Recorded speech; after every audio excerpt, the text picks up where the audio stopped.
Hello दोस्तों, मैं एनटीआर शर्मा आप सबका फिर से एनटीआर मैथ्स यूट्यूब चैनल पर स्वागत करता हूं। आज हम लोग क्लास 10 का चैप्टर नंबर 4 से स्टार्ट करने वाले हैं और आज का जो चैप्टर है बहुत ही स्पेशल चैप्टर होने वाली है और इस चैप्टर का नाम है आपका क्वाड्रेटिक इक्वेशन। हिंदी में इसको बोलते हैं हम लोग द्विघात समीकरण। द्विघात समीकरण तो आइए जानते हैं द्विघात समीकरण होता क्या है, इसके बारे में बेसिक जानकारी प्रस्तुत करते हैं। यहाँ पे देखिएगा कि अगर कोई चर यानी कि वेरिएबल में x एक द्विघात समीकरण कहलाता है अगर वो इस फॉर्मेट में दे रखा हो कि ax² plus bx plus c equal to 0 के प्रकार होती है, जहाँ a b c वास्तविक संख्याएं। a b c क्या है आपका, यहाँ पे जो आपको a दिख रहा है, b दिख रहा है और c दिख रहा है, ये आपका कोई रियल नंबर यानी वास्तविक संख्याएं हैं। जैसे एग्जाम्पल के तौर पर आप देख सकते हो कि 2x² प्लस में x माइनस में 300 इक्वल टू 0 एक द्विघात समीकरण है। तो द्विघात समीकरण निर्धारित क्या करेगा कि जो भी आपका x है, जो भी इसमें आपका वेरिएबल दे रखा होता है, उसका जो मैक्सिमम पावर होता है, यहाँ पे मैक्सिमम पावर अगर 2 है तो क्या कहलाएगा आपका द्विघात समीकरण। लेकिन एक चीज और नोटिस करने वाली बात यहाँ पे ये है कि a का मान जो है 0 के बराबर कभी नहीं होनी चाहिए। तो पहले समझते हैं इस डिफिनेशन से आपको एग्जाम में कैसा कैसा क्वेश्चन पूछेगा उसके बारे में जानकारी हम लोग इकट्ठा करते हैं। पहला क्वेश्चन ये पूछेगा आपका कि द्विघात समीकरण का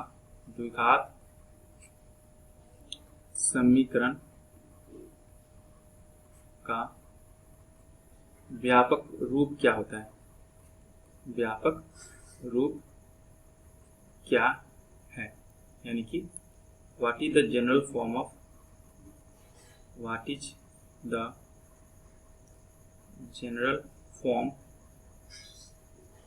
ऑफ क्वाड्रेटिक इक्वेशन। ये पहला क्वेश्चन आपसे पूछ सकता है जो कि पिछली बार पेपर में पूछ चुका है। तो आपका जवाब क्या होगा, आपका जवाब होगा आपका यहाँ पे जनरल फॉर्म इक्वेशन क्या होता है, ये होता है आपका ax² plus bx plus c equal to 0 where, जहाँ पे कि a b c are real number. A b c क्या है, रियल नंबर होते हैं। ए बी सी के जगह पे कोई भी संख्या आप ले सकते हो।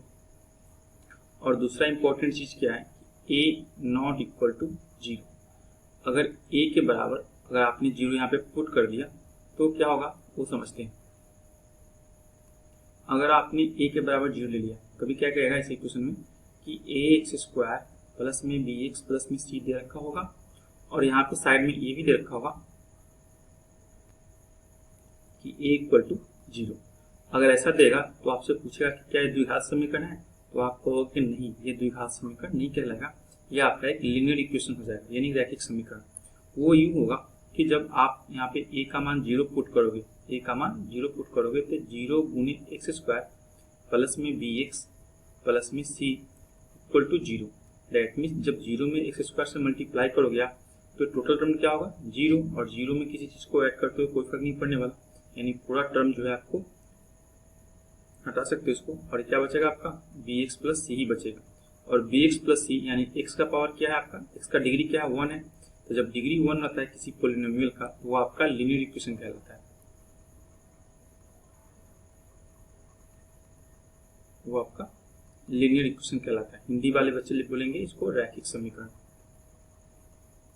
रैखिक समीकरण। ठीक है, तो आपको ये ध्यान देना है कि a का मान 0 के बराबर कभी नहीं होना चाहिए। अगर होता है तो क्या कहलाएगा, रैखिक समीकरण कहलाएगा, द्विघात समीकरण नहीं कहलाएगा। ठीक है, चलिए आज का जो हम लोग चैप्टर है स्टार्ट करते हैं, समझते हैं कैसे कैसे क्वेश्चन पूछेगा। जो कुछ भी क्वेश्चन पूछेगा उसका बेसिक चीज मैं पहले बता दिया करूंगा, उसके बाद आपको मैं एक्सरसाइज कंप्लीट करूंगा। देखिए पहला क्वेश्चन जो आपका है कि जांच कीजिए कि क्या निम्न द्विघात समीकरण है यानी कि क्वाड्रेटिक इक्वेशन है ये। तो आपको क्या फाइंड आउट करना है कि जो भी आपका x का पावर होगा वो मैक्सिमम कितना होना चाहिए 2, ना 2 से ज्यादा होना चाहिए और ना ही 2 से कम होना चाहिए। ठीक है, अगर 2 के बराबर है तो आप कह सकते हो कि द्विघात समीकरण है, यानी कि उसमें घात क्या है 2 है। अदरवाइज 3 होता है तो त्रिघात में चला जाएगा, और 1 होता है तो लीनियर इक्वेशन चला जाएगा, रैखिक समीकरण। आपको द्विघात पूछना है तो आपको सिर्फ पावर 2 से मतलब है। तो इसको सॉल्व करते हैं। पहले फर्स्ट क्वेश्चन है आपका कि x प्लस 1 का whole square equal to 2 into x minus 3। तो ये आपका ए प्लस बी को होल स्क्वायर उसको तोड़ सकते हो, यानी कि ए का स्क्वायर प्लस में 2 इंटू ए इंटू बी और फिर से प्लस में एक का स्क्वायर यानी बी वाले पार्ट का स्क्वायर कर दीजिएगा, इक्वल टू का इक्वल टू रहेगा। जब यहाँ पे ब्रैकेट का काम कीजिएगा तो ये आपका 2 में 1 से मल्टीप्लाई कीजिएगा 2x, माइनस में 2 में 3 से मल्टीप्लाई कीजिएगा ये आपका 6, तो एक्स स्क्वायर यहाँ पे हो जाएगा आपका प्लस में 2x प्लस में 1 इक्वल टू 2x माइनस में 6। सभी टर्म्स को एक तरफ ले आते हैं हम लोग यहाँ पे, तो एक्स स्क्वायर प्लस में 2x प्लस में 1, ये आपका 2x इस तरफ आएगा तो माइनस एक्स और ये प्लस का 6 जब बराबर की इस तरफ आएगा तो ये प्लस का 6 हो जाएगा इक्वल टू 0।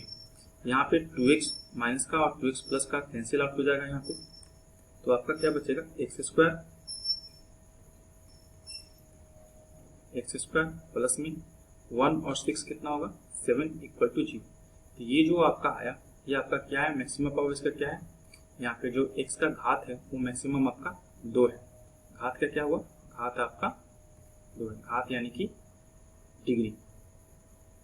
डिग्री 2 है, इसलिए आप कह सकते हो कि आपका द्विघात समीकरण है, द्विघात समीकरण है। ठीक है, अगर आपसे पूछे कि इसमें a का मान क्या है, b का मान क्या है, c का मान क्या है, तो सबसे पहले क्या करो आप इसका जनरल फॉर्म लिख लो कि ABC के रूप में जनरल फॉर्म होता क्या है। तो आप लिखिएगा यहाँ पे कि जनरल फॉर्म जो होता है इसका द्विघात समीकरण का व्यापक रूप जो होता है वो होता है आपका ax² प्लस में bx प्लस में c इक्वल टू 0 होता है। और हमें जो इक्वेशन प्राप्त है वो प्राप्त है आपका x²,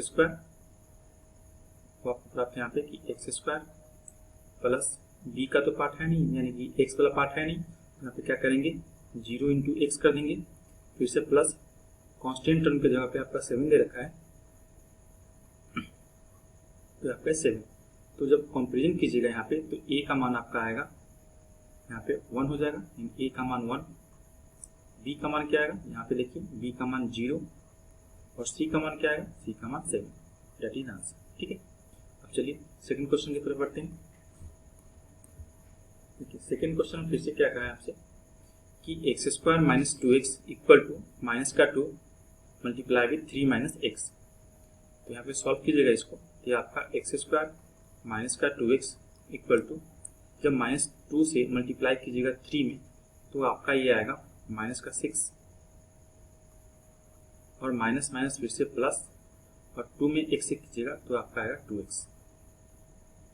सारे टर्म को एक तरफ ले आइए, x² माइनस 2x और ये माइनस का 6 जब इधर आएगा तो प्लस का 6 और ये 2x जब इधर आएगा तो ये आपका माइनस का 2x हो जाएगा इक्वल टू 0। x² का x² आएगा माइनस का 2x ये मिलके माइनस का 4x प्लस में 6 इक्वल टू 0। जब कंपेरिजन कीजिएगा इसका जनरल फॉर्म से, जनरल फॉर्म क्या होता है आपका ax² प्लस में bx प्लस में c इक्वल टू 0 होता है।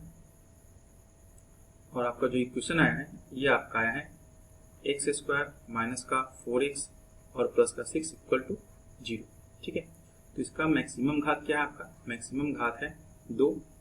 जब मैक्सिमम घात 2 है तो ये आपका द्विघात समीकरण तो है नहीं, ये क्या है आपका द्विघात समीकरण है। ठीक है, लेकिन अगर कोई पूछे कि इसमें a का मान बताइए, यानी कि जो आपका रियल नंबर है वास्तविक संख्या है उसमें a का मान क्या है, तो यहाँ पे देखिए x² का मान कितनी इकाई में क्या है 1 है और a का मान क्या हो जाएगा, a का मान हो जाएगा आपका 1, b का मान क्या होगा ये आपका माइनस का 4 चला जाएगा तो माइनस का 4 एंड c का मान क्या होगा, c का मान होगा आपका 6।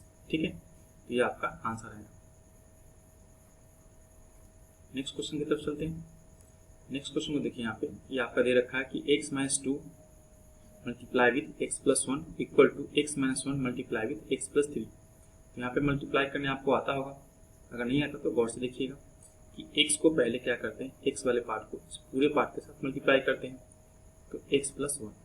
ठीक है, और फिर से क्या करना है आपको माइनस 2 वाले पार्ट को इस पूरे पार्ट के साथ मल्टीप्लाई करते हैं तो आपका x प्लस 1 इक्वल टू फिर से यहाँ पर वही प्रोसेस अपनाइए, x को इस पूरे पार्ट के साथ यानी x प्लस 3 के साथ मल्टीप्लाई कीजिए, x इंटू एक्स प्लस 3 और ये जो आपका -1 है इस वाले पार्ट को फिर से x + 3 के साथ मल्टीप्लाई कीजिए। मल्टीप्लाई करने के बाद जो भी आपका आएगा उसे आप नोट डाउन कीजिए। यहाँ पे देखिए कि x में x से मल्टीप्लाई कीजिएगा x², x में 1 से कीजिएगा तो आपका x, फिर से -2 में x से कीजिएगा तो -2x, -2 को 1 के साथ कीजिएगा तो -2 इक्वल टू x में x से कीजिएगा x², x में 3 से कीजिएगा ये आपका 3x। अब इधर आया -1 से कीजिएगा तो ये आपका -x और -3 से कीजिएगा तो ये -3। अब x² रहेगा यहाँ पे, ये आपका +x है और -2x है, इन दोनों को कीजिएगा तो ये आपका -x -2 इक्वल टू इधर कीजिए तो x², ये +3 में से एक x घट जाएगा तो +2x बचेगा और ये -3 सारे टर्म्स को एक तरफ ले आते हैं आप तो x² -x -2 LHS का पार्ट इधर ही है, RHS का पार्ट को जब लाइएगा तो +x² इधर आएगा तो -x², +2x इस तरफ आएगा तो -2x, -3 इधर आएगा तो +3, साइन अपना चेंज करके इधर आ जाएगा। अब देखिए यहाँ पे आपका x² जो है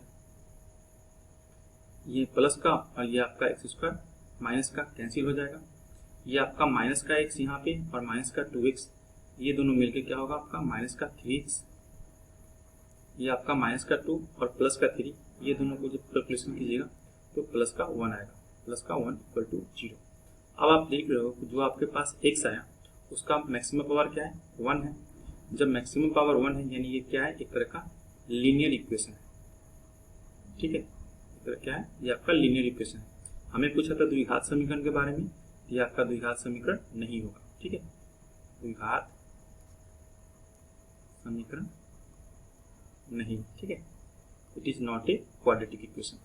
सेकंड क्वेश्चन की तरफ बढ़ते हैं। सेकंड क्वेश्चन में देखिए बिल्कुल वैसा ही क्वेश्चन दे रखा है कि x को पहले क्या करना है आपको कि 2x + 1 से मल्टीप्लाई कीजिए, x मल्टीप्लाई विथ 2x + 1, -3 को फिर से 2x + 1 के साथ मल्टीप्लाई कीजिए तो 2x + 1 और यहाँ पे आपको दे रखा है कि x को मल्टीप्लाई करना है x + 5 से।